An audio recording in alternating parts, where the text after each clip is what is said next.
आप लोग स्वस्थ होंगे और सुखी होंगे। तो बच्चों, आज मैं प्रभा परगाही आपके लिए कक्षा 8 का पाठ 12 सुदामा चरित लेकर प्रस्तुत हुई हूँ, जिसके कवि हैं नरोत्तम दास। सुदामा चरित मेरे कहते ही आपको कुछ याद आ रहा होगा सुदामा जी के बारे में। सभी ने सुदामा चरित यानी कि सुदामा के बारे में सुना भी होगा और अपने स्कूल में कई नाटक, कई गाने आपने किए भी होंगे। तो बच्चों, सुदामा चरित आपके एक गाना बहुत प्रसिद्ध है आपके उसमें, अरे द्वार पालो कन्हैया से कहना, ये वाला गाना आपको याद है ना। उसमें आपकी पूरे सुदामा और कृष्ण की जो मित्रता है उसके बारे में पूरा वर्णन किया गया है। आप इस पाठ में भी आपको सुदामा चरित यानी कि कृष्ण और सुदामा दोनों की मित्रता के बारे में आपको बताया गया है। हर एक पद में आपको कृष्ण और सुदामा की मित्रता का भाग इसमें पढ़ने को मिलेगा। तो ये जो सुदामा चरित है, इसमें नरोत्तम दास जी ने एक मित्र की विशेषताओं का उल्लेख किया है कि एक अच्छे मित्र में क्या क्या विशेषताएं होती हैं। देखो बच्चों, मित्र तो बहुत होते हैं। आपने देखा होगा कि हमारे जीवन में ऐसे बहुत सारे मित्र होते हैं जो हमें मिलते हैं, लेकिन हमारी जिंदगी में एक मित्र ऐसा भी होता है जिससे हम अपनी हर बात कहते हैं और हम अपना हर दुख सुख उसके साथ क्या कर सकते हैं, बांट सकते हैं। ऐसा आपके साथ भी होता होगा। तो जो अच्छे मित्र की जो विशेषताएं होती है वो आपको हर चीज से, हर बुराई से दूर रखता है, आपके हर समय मदद करता है। वही इस पाठ में आपको सीखने को मिलेगा। तो सुदामा जी श्री कृष्ण के अच्छे मित्र थे। सुदामा जी जो थे वो श्री कृष्ण के बहुत अच्छे मित्र थे। सुदामा अत्यधिक गरीब थे। सुदामा जी बहुत ही गरीब थे। उनके पास खाने के लिए अनाज नहीं था, पहनने के लिए कपड़े नहीं थे, उनके बच्चे भी गरीबी में ही रहते थे। तो उनकी जो पत्नी थी, सुदामा जी की जो पत्नी थी, उनको कृष्ण के पास, उनकी पत्नी ने सुदामा जी को कृष्ण के पास भेजा आर्थिक सहायता के लिए। उन्होंने कहा कि हम इतने गरीब हो चुके हैं, हमारे पास कुछ नहीं है, बच्चे भूख से मर रहे हैं, तो आपके तो जो मित्र हैं वो बहुत ही दयावान हैं, आप वहां जाइए और वहां जाके उनसे आर्थिक सहायता लीजिए। तो इस तरह वह सुदामा को वहां भेजती हैं, द्वारिका भेजती हैं। तो इसका जो प्रथम पद है, जो प्रथम पद आप पढ़ेंगे इस सुदामा चरित में, उस प्रथम पद में द्वारपाल कृष्ण को बताते हैं कि एक दीनहीन ब्राह्मण दरवाजे पर आया है और वह अपना नाम सुदामा बता रहा है। उसी तरह दूसरा पद, जो यहाँ पर दूसरा पद होगा, उसमें आप कृष्ण सुदामा की दशा देखकर दुखी होते हैं, यह पढ़ेंगे। यानी कि जो दूसरा पद आप पढ़ेंगे उसमें जब कृष्ण सुदामा की ऐसी दीनहीन दशा देखते हैं तो वह उससे इतना दुखी होते हैं कि उनके आंखों में आंसू भी आ जाते हैं। इसी प्रकार तीसरा पद जो इसमें है, उसमें कृष्ण भाभी द्वारा भेजे गए उपहार को मांगते हैं, क्योंकि सुदामा की पत्नी ने एक पोटली में थोड़े से चावल रखे थे, क्योंकि बाकी तो उनके पास कुछ नहीं था। तो वो चावल कृष्ण ने देख लिए थे, तो उसी अपनी भाभी के भेजे हुए उस उपहार को वह सुदामा से मांगते हैं। लेकिन सुदामा को वह देने में क्या आती है, लज्जा आती है, उन्हें देने में लज्जा आती है। तो इस तरह चौथे पद में आप पढ़ेंगे कि कृष्ण सुदामा जी को बचपन की मित्रता की याद दिलाते हैं। यहाँ पर चौथे पद में कृष्ण जी सुदामा को बचपन की याद दिलाते हैं।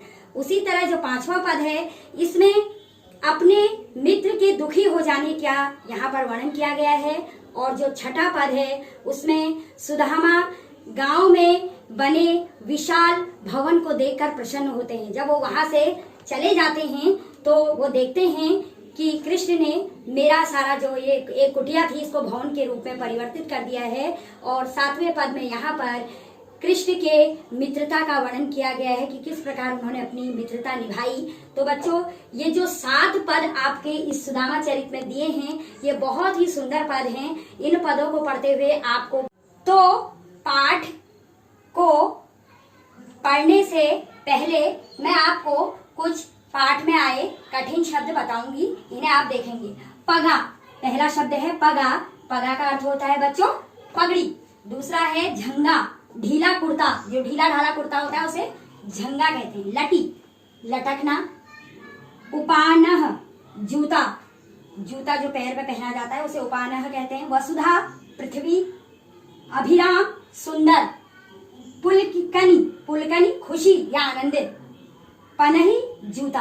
तो इस तरह ये कुछ कठिन शब्द हैं। अब इन कठिन शब्दों के माध्यम से आप सुदामा चरित के जो पद हैं उनको पढ़ने में आपको सहायता मिलेगी। तो चलते हैं सुदामा चरित।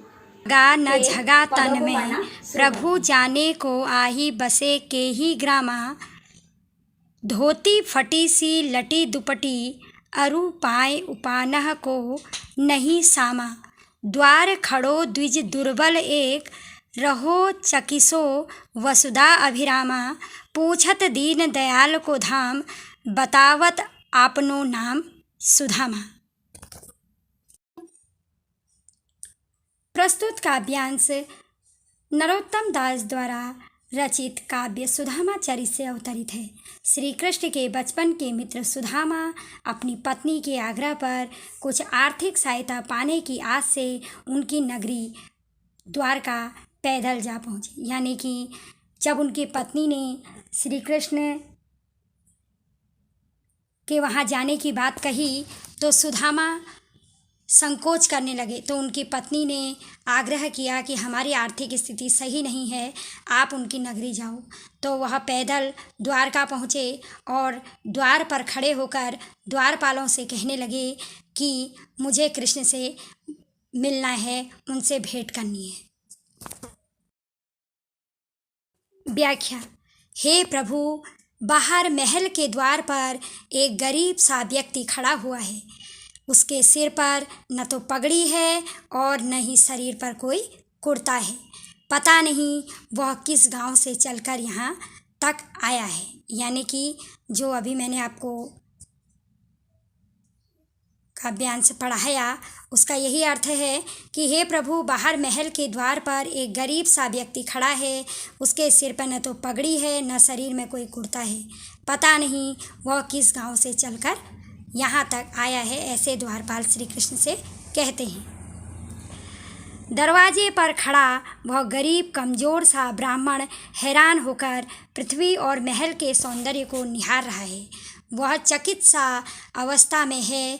वह दीनदयाल अर्थात आपका निवास स्थान पूछ रहा है और अपना नाम सुदामा बता रहा है। यानी कि द्वारपाल कहते हैं कि वह ब्राह्मण हैरान होकर पृथ्वी और महल को निहार रहा है। यानी कि चारों तरफ को देख रहा है और दीनदयाल अर्थात आपका निवास पूछ रहा है कि आप कहाँ रहते हो, और अपना नाम वह सुदामा बता रहा है।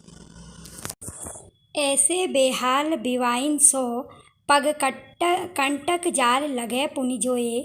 हाय महादुख पायो सखा तुम आए इतै न कितै दन खोए। देखि सुदामा की दीन दशा करुणा करिके करुणा निधि रोए। पानी परात को हाथ छुयो नहीं नैनन के जल सो पग धोए। जैसे कि मैंने अभी आपको बताया कि जो दूसरा पद है इसमें सुदामा की दशा देखकर श्री कृष्ण को बहुत ज़्यादा दुख होता है। तो इस पद में उनके दुख की व्याख्या की है कि उन्हें देखकर, अपने मित्र को इस हाल में देखकर उनको कितना दुख होता है, उसी का वर्णन इसमें इस पद में किया है।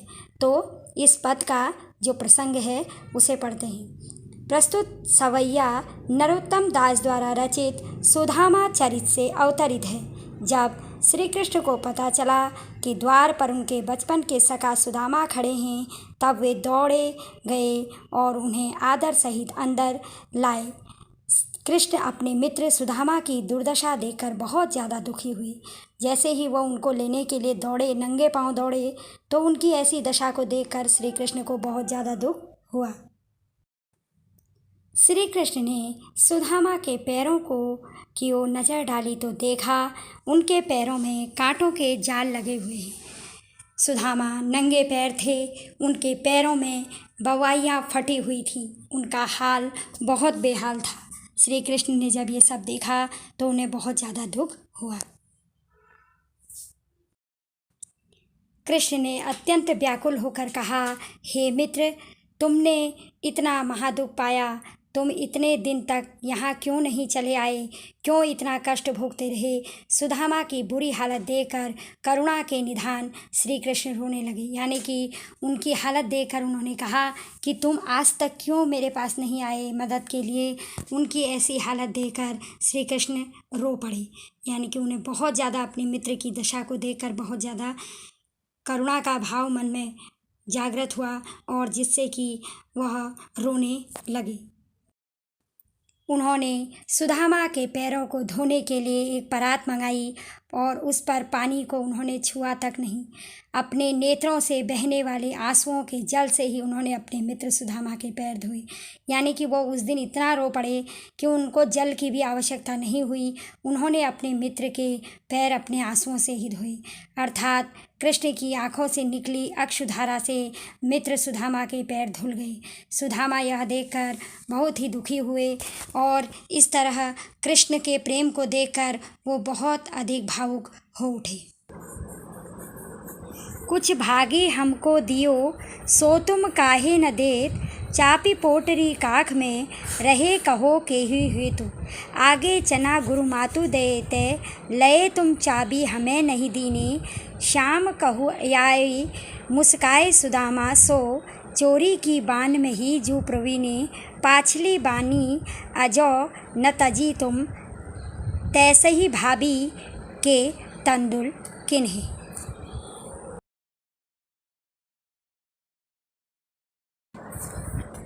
प्रस्तुत पंक्तियाँ कवि नरोत्तम दास द्वारा रचित काव्य सुदामा चरित से अवतरित है। श्री कृष्ण के मित्र सुदामा द्वारिका जा पहुँचते हैं। वहाँ कृष्ण उनका काफ़ी सम्मान करते हैं। वे मित्र को अपने बराबर बिठाते हैं। इसके पश्चात कृष्ण हंसी ठिठोली की मूड में आ जाते हैं। यानी कि फिर उनसे वह कुछ मजाक करते हैं।